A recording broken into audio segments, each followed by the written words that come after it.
We have to get purified and we have to become pure devotees of the Supreme Lord. So if we become pure, then our senses will be fully controlled by the Supreme Lord. And his name is Devakinandan because he accepted Devaki as his mother. His name is Yashodanandan because he awarded his childhood pastimes to Yashoda at Vrindavan. His name is Parthasarthi because he worked as a charioteer of the friend Arjuna. Similarly, his name is Hrishikesha because he gave direction to Arjuna on the battlefield of Kurukshetra. So he is directly guiding. Arjuna is listening, seeing him, acting according to his instructions, using all his senses, working senses, hands and legs. So he is directly guiding, all the senses of the Arjuna. Hrishikesha, so his name Hrishikesha, his name is Hrishikesha because he gave direction to Arjuna on the battlefield of Kurukshetra. And his name is Yashodanandan as he awarded his childhood pastimes to Mother Yashoda at Vrindavan. His name is Devakinandan because he accepted Vasudeva and Devaki as his father and mother.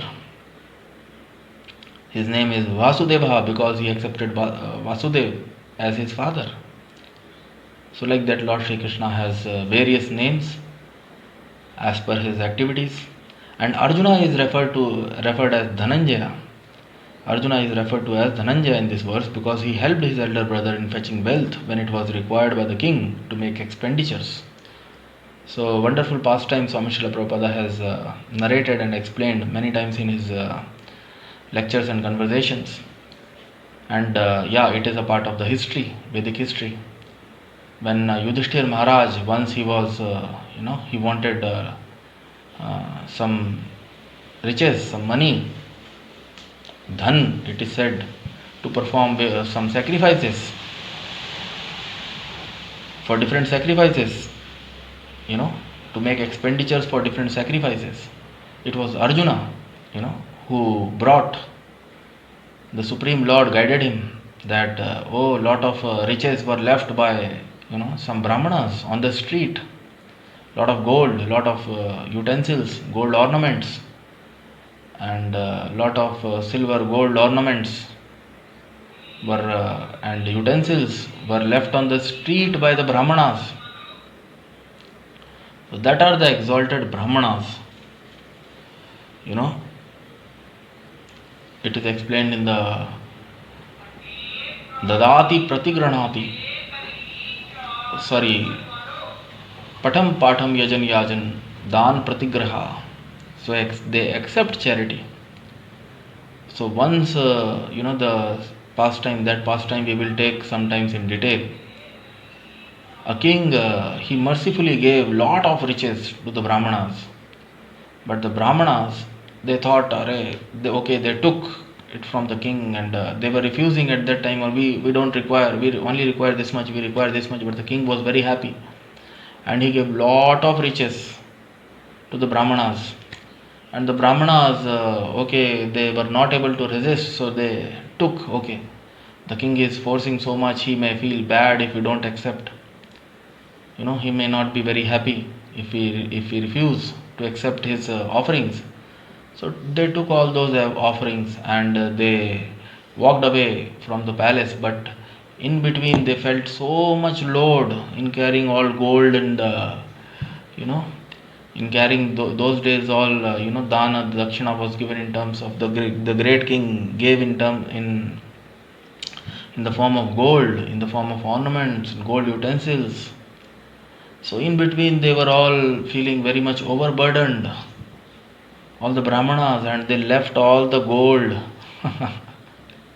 Nowadays people are snatching, women, they are snatching necklaces and all, and in those days so much gold was there. Now the Mother Earth has taken all the gold and all the iron. We used to say the core. So Mother Nature is also not, Mother Earth is not happy. All the gold has gone inside, and outside what we get, the metal what we get is iron. So that's why Kali Yuga is also called as Iron Age. And In the previous, the Satyuga was known as golden age. Gold was available like that. So Lord Shri Krishna, he had the Arjuna. In fetching that gold, he told Arjuna, oh, there on that street, the Brahmanas, they had left a lot of gold there.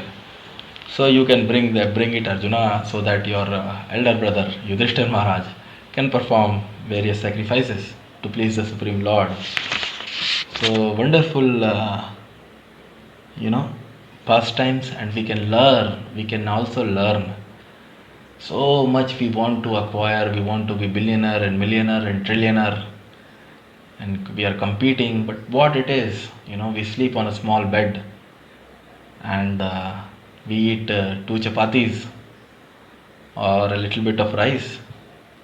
By becoming a billionaire or by becoming a millionaire, our diets here, Bhima is explained, of course, as voracious eater, Brikodaraha. He can eat voraciously, but we cannot even eat voraciously.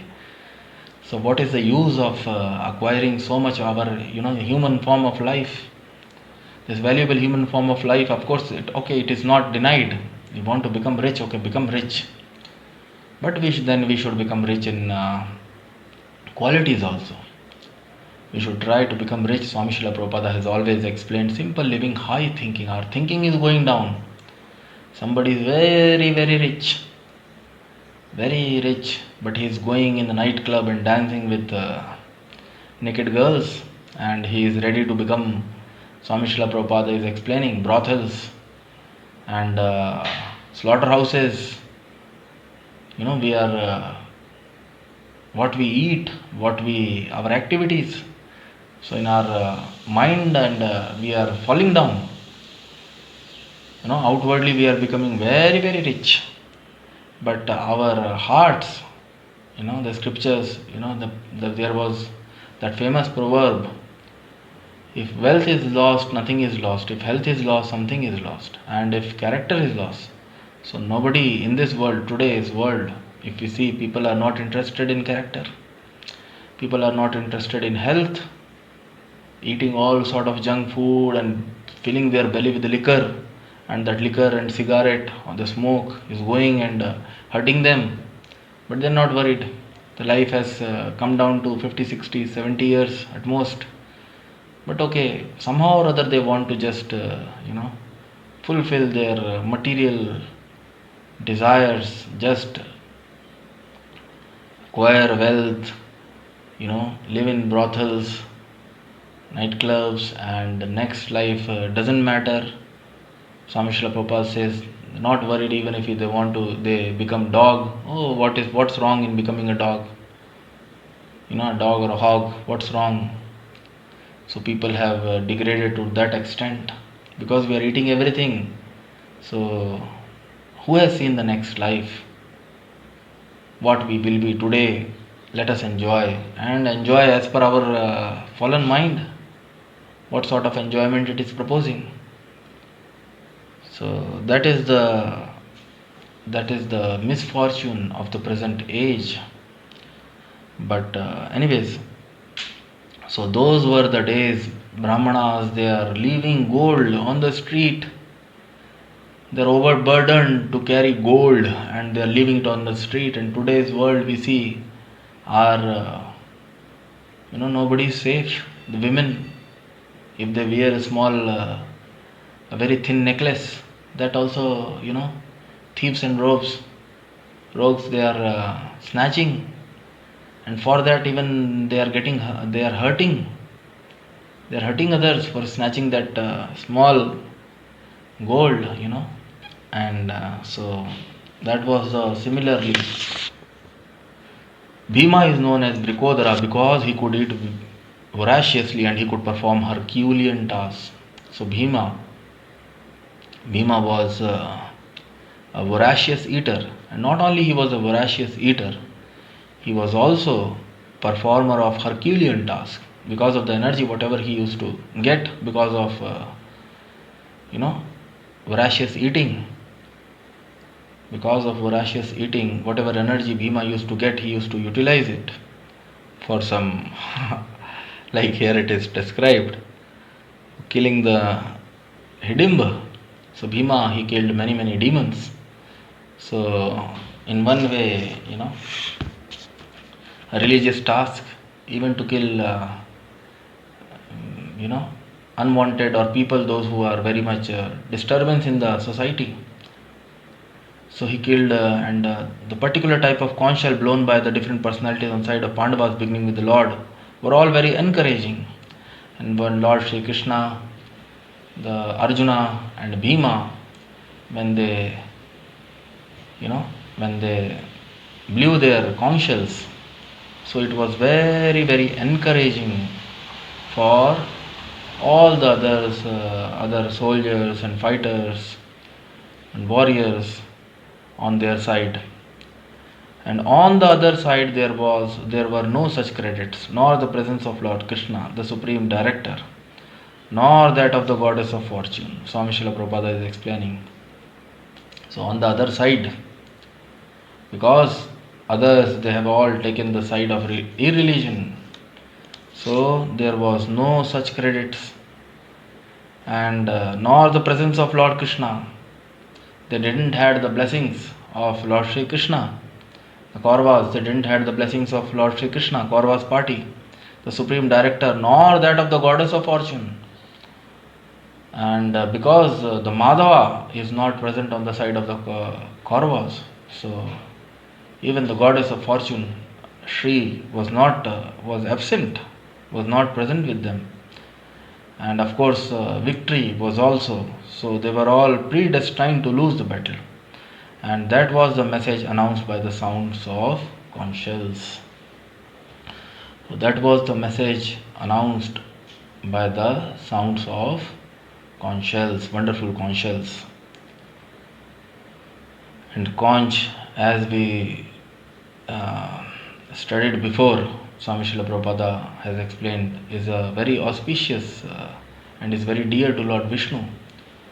So conch shells are being sounded. So the sound of conch shells are already indicating, our conscious is a symbol of auspiciousness. So it is already indicating that the victory will be of the Pandavas, and the Kauravas will surely get defeated. So it is a wonderful verse and wonderful purport, wonderful explanation, and many concepts. The more number of times we will read and intros, we try to contemplate.